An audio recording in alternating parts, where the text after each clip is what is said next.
Assalamualaikum warahmatullahi wabarakatuh. Kembali lagi di channel RS Visio dengan saya Visio Rashid.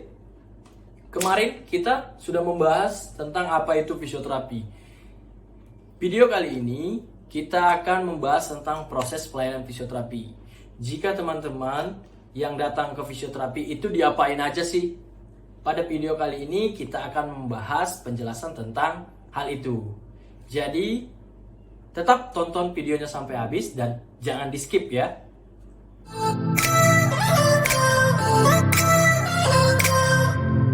Jadi proses pelayanan fisioterapi itu terdiri dari yang pertama itu asesmen, yang kedua penegakan diagnosis, yang ketiga perencanaan intervensi, yang keempat intervensi, yang kelima evaluasi, yang keenam komunikasi dan edukasi. Tahap pertama itu asesmen. Jika teman-teman datang ke pelayanan fisioterapi, baik di rumah sakit, di klinik, ataupun praktek fisioterapi mandiri, teman-teman sekalian akan ditanyakan tentang identitas pribadi, keluhan utama, dan riwayat penyakit. Ini termasuk dalam proses asesmen. Selain itu, pada proses ini juga teman-teman akan dilakukan pemeriksaan fisik terkait dengan kondisi dan keluhan teman-teman. Setelah dilakukan pemeriksaan fisik, lanjut ke proses kedua. Proses kedua itu ialah diagnosa fisioterapi atau penegakan diagnosa. Jadi penegakan diagnosa fisioterapi itu berbeda dengan diagnosa dokter. Dokter itu berdasarkan dari ICD atau International Classification of Disease, berdasarkan penyakitnya.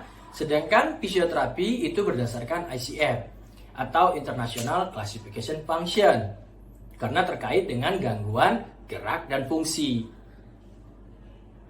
Setelah dilakukan penegakan diagnosa, barulah dilakukan yang namanya perencanaan intervensi, di mana perencanaan intervensi ini menyusun jangka panjang ataupun jangka pendek dari keluhan yang teman-teman keluhkan. Misalnya dari jangka pendek adanya nyeri pada bagian pinggang. Ini dilakukan apa untuk mengurangi nyeri tersebut.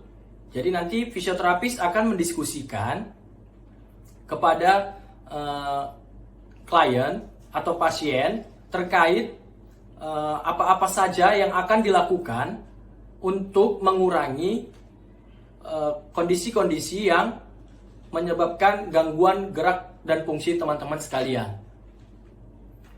Setelah itu dilakukanlah intervensi. Intervensi ini dapat berupa elektroterapeutis, mekanis, manual, maupun beberapa teknik yang digunakan fisioterapi. Misalnya ada McKenzie exercise, ada yang namanya dry needling untuk yang manual, ada untuk yang bobot approach biasanya untuk penderita stroke, myofascial release, atau massage juga yang biasa disebut dengan soft tissue manipulation. Jadi yang tadi itu merupakan beberapa dari intervensi fisioterapi yang dilakukan oleh seorang fisioterapis. Setelah intervensi dilakukan, lanjut ke tahap berikutnya, yaitu evaluasi.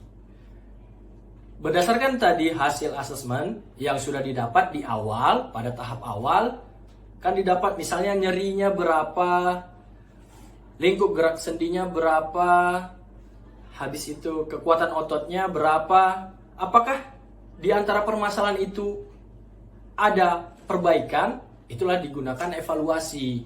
Diukur kembali masalah-masalah yang tadi kita dapat di awal asesmen. Setelah itu baru masuk ke tahap komunikasi dan edukasi. Disinilah dikomunikasikan apa-apa saja yang dapat dilakukan di rumah atau yang dihindari dari gerakan-gerakan yang mengakibatkan nantinya gangguan fungsi dan gerak pasien atau klien memperparahnya.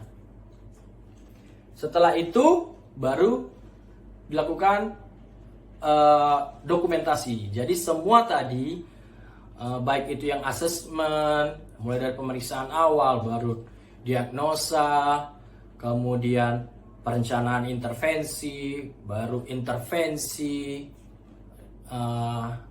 lalu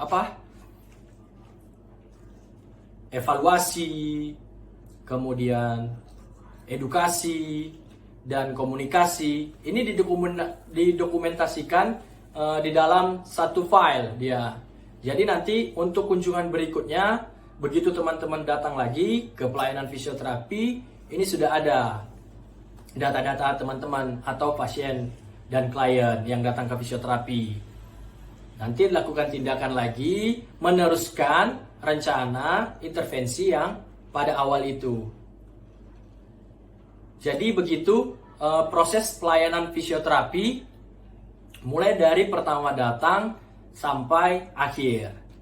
Dan buat teman-teman yang mau fisioterapi, itu bisa datang langsung ke praktek-praktek fisioterapi dengan rujukan atau tanpa rujukan.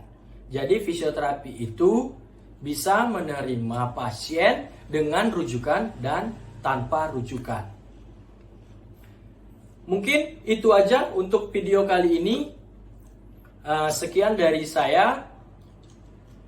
Jika ada salah kata, saya mohon maaf.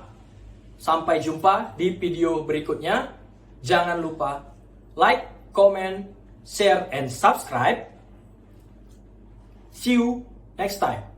Wassalamualaikum warahmatullahi wabarakatuh.